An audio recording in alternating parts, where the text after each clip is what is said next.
Boa tarde, Alexandre. Boa tarde, Rosivan Amaral. Boa tarde, professor André Valério. Boa tarde a todos os internautas, a todos os ouvintes. Uma satisfação imensa, mais uma vez, mais uma terça-feira, falarmos de envelhecimento saudável, tirarmos dúvidas dos ouvintes, aqui no quadro Envelhecer com Saúde, no Jornal da Rural. Então, beleza. Inclusive, alguns dias nós tivemos a morte do músico João Donato, um ícone da MPB, morreu no Rio de Janeiro aos 88 anos, e ele enfrentava alguns problemas de saúde. Fazia alguns dias ele teve um quadro de sepse, né? O que é que isso significa no idoso? Que quadro é esse, né? Até porque oficialmente seria uma pneumonia, mas ele já vem com problemas pulmonares, de coração, e nos últimos dias apareceu esse quadro de sepse. Eu acho que ele tem Alzheimer também, salvo engano. Eu vi uma reportagem lá, acho que foi na Globo, no Fantástico. Ele era um paciente. De todo jeito, vamos aqui falar um pouquinho sobre o paciente que tem Alzheimer que complica com a sepse. Sepse, o conceito de sepse é, vamos assim, popularmente conhecido como uma infecção generalizada. Infecção que dá complicações em vários órgãos, inclusive nos órgãos nobres, como rim, como coração, como cérebro, pulmão. Então, uma infecção, quando ela se generaliza, pode ser um canto de unha, pode ser uma pneumonia, pode ser uma infecção na urina, ela pode se generalizar. E em pacientes que têm Alzheimer, a evolução por quadro de sepsis ela pode ser mais rápida do que no indivíduo que não tem Alzheimer. Por quê? Porque eles não sabem dizer os sintomas, muitas vezes. E o retardo no diagnóstico de uma infecção pode comprometer a evolução dela, ou seja, o paciente pode evoluir com a infecção generalizada rapidamente, sem que ele esteja necessariamente assim, com pouco tempo, com muito tempo de evolução. Então, o paciente tem uma demência, que a mais comum é Alzheimer, ele não sabe dizer que se está com dor, ele não sabe dizer se está com febre. Na maioria das vezes ele tem uma alteração mental, ele entra em confusão mental, ele fica sonolento, ele fica agitado, ele tem, eu diria que, alterações subjetivas, alterações atípicas. Então, é comum acontecer sepsis em paciente com Alzheimer. Eu diria que uma das principais causas de morte por Alzheimer são as infecções e quando elas se generalizam. É bem verdade que a gente deve entender que a demência ela tem estágios. Inclusive, semana passada, na reunião do Alzheimer Association, que é uma instituição que publica as diretrizes, as normas, semana passada eles revisaram o diagnóstico do Alzheimer e classificou, a gente sempre falava no estágio leve, moderado, avançado, eles classificaram em 6 estágios. Isso vai sair já já. Houve a publicação do estudo de mais um medicamento para a demência, esse melhor ainda do que os dois anteriores, tem impacto de redução de 60%, de melhora de 60% da cognição. Então, a cura da doença está começando os exames estão começando a ficar mais rotina, não é só mais os sintomas clínicos, exames para confirmar o diagnóstico e cada vez melhores medicamentos. Então, semana passada foi uma novidade nesse sentido. Então, dependendo do estágio agora, da fase da demência, eles podem ter mais dificuldade de serem diagnosticados com infecção. Daí a gente ter todo um cuidado de nutrir bem esse paciente. Por quê? Nutrir bem, a imunidade dele vai estar boa. Nada de ficar subnutrindo com caldinho, com coisinha pouca, nem também fazendo alimento muito processado, industrializado, que inflama ele e as defesas ficarão mais comprometidas ainda. Hidratar bem, medicamento para você melhorar a imunidade é você hidratar bem seu corpo. Tomar água como quem toma remédio. Manter as doenças crônicas, ele não só tem Alzheimer, ele tem osteoporose, ele tem hipertensão, diabetes, depressão. Então, controle dessas doenças, a imunidade estará assim, preservada, controlar o estresse e bom sono. Então, o paciente que tem uma demência de Alzheimer, ele tem um risco maior porque ele pode ter essas outras áreas comprometidas, a nutrição, a hidratação, o sono, ele está descompensado, não dormir bem, ele não querer beber água, achar que já bebeu, não se alimentar bem, está descompensado de outras doenças porque muitas vezes não deixam o cuidador, a família, administrar o medicamento, não querem fazer aquela atividade que foi orientada. Então, assim, demência, Alzheimer, infecção, tem uma relação de mortalidade importante por causa desses motivos que eu falei, de dificuldade de dar o diagnóstico de um paciente que não sabe dizer o que tem e por causa da imunidade dele que não deixa manifestar os sintomas clássicos da doença como todo paciente idoso. Então, beleza, na esteira do que o senhor está conversando com a gente aqui, o cantor americano de jazz Tony Bennett morreu também há alguns dias e ele havia sido diagnosticado com Alzheimer em 2016. A família afirma que não avançou devido a uma série de atividades que o cantor desenvolveu. Inclusive, ele trabalhou até 2021, né, quando se aposentou, e a família faz um paralelo de que, na realidade, o que mais atingiu ele do que o próprio Alzheimer foi a infecção por Covid-19 que atingiu frontalmente aí a sua memória, apesar de que a família, em nota oficial, não fez um paralelo da sua morte com o Alzheimer. Ele faleceu aos 96 anos. Então, a gente pode dizer que isso mostra ou traz aí um novo norte nesse tratamento precoce e mudança de rotina, desacelerar o Alzheimer? Sim. Ele, na verdade, tinha a demência, provavelmente, e a Covid acelerou, acho que foi. Porque, Alexandre, o Alzheimer, ele, quando vem manifestar sintomas, ele já está instalado no paciente há pelo menos 10 anos atrás. Por isso que o diagnóstico da doença vai ser mesmo você sem sintomas. Vai colher um exame, vai fazer um teste genético, vai fazer uma neuroimagem e você tem o diagnóstico de Alzheimer. Sim, não estou esquecendo nada, mas a doença começa 10 anos antes. É aí onde você pode fazer algumas intervenções, que é o objetivo desses tratamentos, é quanto antes melhor. Você pode reverter o que está matando os neurônios relacionados à memória e outras áreas da cognição em estágios anteriores. Tem essa característica, a demência de Alzheimer, dela ter a fase pré-clínica, a fase que você não sente nada, você tem a doença e não sente nada. Ela difere de outras demências, por exemplo, a vascular, a por Parkinson, porque você já vai ter a abertura do quadro com o sintoma. Então, nessa perspectiva de tratar a doença o quanto antes e você diagnosticar a forma precoce, já que temos, que a gente tinha parado nessa questão de diagnosticar precoce porque não tínhamos o que fazer. Agora a gente tem uma terapia anti-amiloide, ela evita o depósito de proteínas tóxicas no cérebro, que matam o neurônio.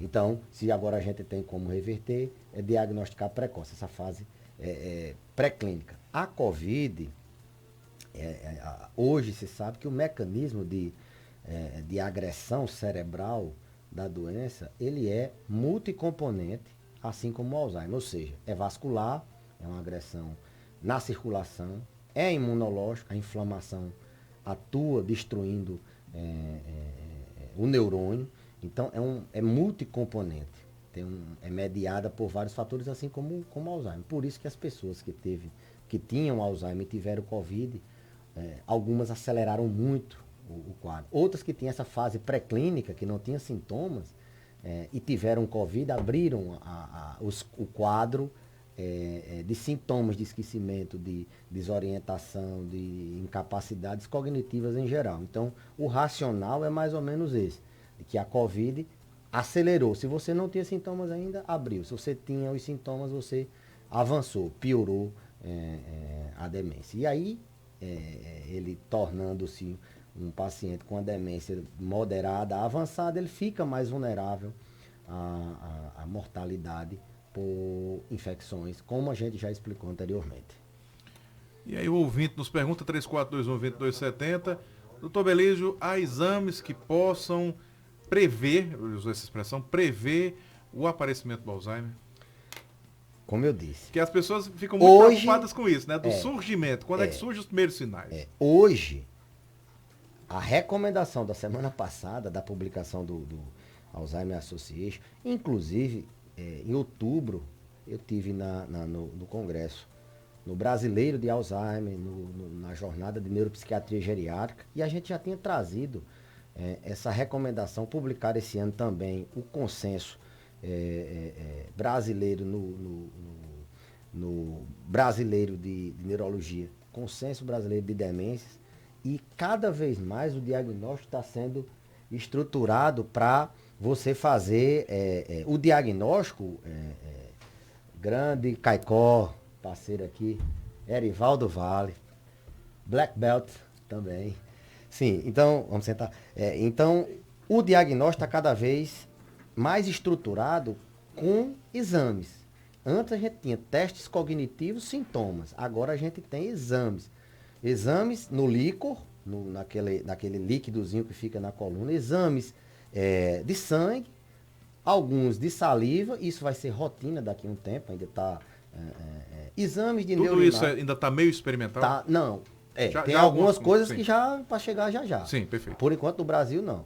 Mas deu um norte. A publicação lá, foi até na Holanda, o evento, deu um norte de que a partir de agora a gente vai ter diagnóstico precoce, antes mesmo dos sintomas. Então, talvez daqui a alguns anos a gente vai poder fazer um teste genético, isso já é possível. Saber se você tem o gene que predispõe à doença.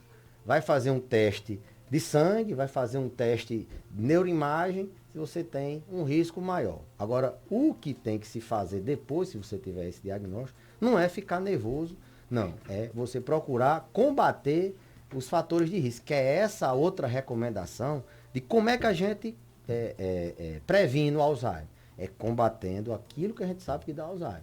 Controlando os fatores de risco cardiovascular, pressão, sedentarismo, diabetes, estimulando a mente, nível de escolaridade, estimulação cognitiva, dormir bem, controlar o estresse, fazer atividade física, tudo isso que previne, que ajuda o coração, ajuda o cérebro também. Então não adianta só você saber, eu vou ter o Alzheimer, eu já tenho a genética de Alzheimer, já tenho os testes positivos, e você ficar sentado em cima disso e não fazer nada. Já dá agora, antes de chegar, já é para você estar se movimentando e combater esses fatores de risco. Tem pergunta chegando, 3421-2270, nossa amiga Dona Maricô, lá do Castelo Branco. Saudade, Maricô. Beleza, o que é que significa? Eu sei que o senhor não é de coração, mas o que é que significa a pessoa bater o elétrico 3 vezes, 8 vezes e não dá certo?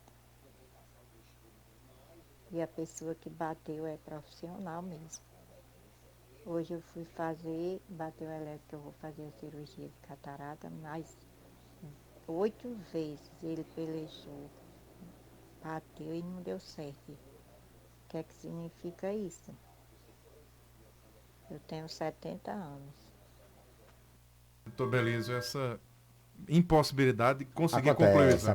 Acontece. Tem paciente que tem a gente produz um óleo, uma espécie de substância que diminui a capacidade de condução elétrica. Não é sujeira, não. Tem paciente que tem esse problema e isso muitas vezes faz com que o elétron não capte a eletricidade do coração, transformando naquele gráficozinho que a gente vê no papel. Pode ser essa condução elétrica que esteja atrapalhada por causa dessa substância que a gente tem na pele, que é natural, todo mundo tem. Algumas pessoas têm mais, e isso, a condução do impulso nervoso, pode ser problema no aparelho, no técnico não é, que é um técnico experiente, né? E isso acontece. Geralmente a gente consegue, com álcool ou com alguma substância que faça uma degermação, assim vamos dizer, uma espécie de um limpol na pele, um sabão na pele, a gente consegue melhorar a condução e fazer um eletro com mais tranquilidade. Logicamente que são vários os fatores que interferem, né? Tremor, frio, nível de panículo adiposo, pessoa que tem mais gordura, tem menos gordura, tem alguns que são muito magrinhos, tem outros que têm Parkinson, tem outros que têm várias outras limitações ao eletro. Então, aí o conselho é que ela tente refazer o exame. Bom, aconselho enfim, que ela nesse tente- momento não deu certo dessa sem vez, mas dúvida, esperar tentar- que não existe remarcar. isso, né, da gente não fazer o exame, não. Lá na clínica a gente tem um eletro antes da consulta e a gente, aqui e acolá, encontra um paciente com uma limitação para fazer. Não é comum, mas acontece. Acontece, aqui e acolá acontece, e aí a gente empurra álcool no local de onde fica o eletrodo e a condução elétrica flui normal. Maravilha. Tobeliz Neto, obrigado mais uma vez. Volta na próxima semana. Só aproveitando, né, antes desse final, quem vai levar o idoso, o idoso que vai ou quem vai levar o seu idoso para Festa de Santana, né? A gente tá aí, eu sei que já nessa segunda semana, mas o pessoal aproveita segunda e terça mais tranquila, a quarta já vai ser mais movimentado. Cuidados extras nesse momento? Queda, ter muito ter muito cuidado no trajeto, né? A gente sabe que a acessibilidade ainda não é a realidade do nosso país, imagine no sertão do Siridó. Então, muitos idosos têm limitação da mobilidade, então eles têm um risco de queda maior. Planejar o trajeto, né? Por onde é que você vai andar? Calçada, paralelepípedo, buraco, piso escorregadio. Ter cuidado na sandália que vai usar, no tênis, no sapato. Cuidado com queda. Depois, hidratação. Não pode ir sem a garrafinha d'água, nem com R$ 2 para comprar uma garrafa d'água. Tem que hidratar de instante a instante, evitar o que aconteceu na marcha dos idosos. Semana passada, alguns desidrataram e tiveram queda de pressão, hipotensão. Inclusive, a gente teve lá até alguns atendimentos. Enfim, lá. Ter cuidado na alimentação, evitar de ir em jejum e não se alimentar bem. E ter cuidado também nos excessos. Não é acostumado com aquilo e comer naquele dia, se alimentar demais. A caixinha dos remédios nos horários tem que levar para tomar naquele horário. Ah, mas ela só toma de 9 da noite. Mas sei lá, É vai de que 9 da demora. noite, né? Vai que demora a novena. E nesses remédios, ver se tem algum que dá sono. Esse que dá sono, você vai tomar só quando chegar em casa que for dormir. Um remédio que dá sono para assistir a novena não dá certo, né? Então, ter cuidado. Alimentação, nutrição, cuidado com quedas e aproveitar a festa para se socializar. Esse é um dos pilares, um dos segredos de envelhecer com saúde, é você ter uma rede boa de contatos, de socialização. E a festa de Santana nada melhor do que isso. Obrigado, doutor Beleza, e até a próxima semana. Até a próxima terça.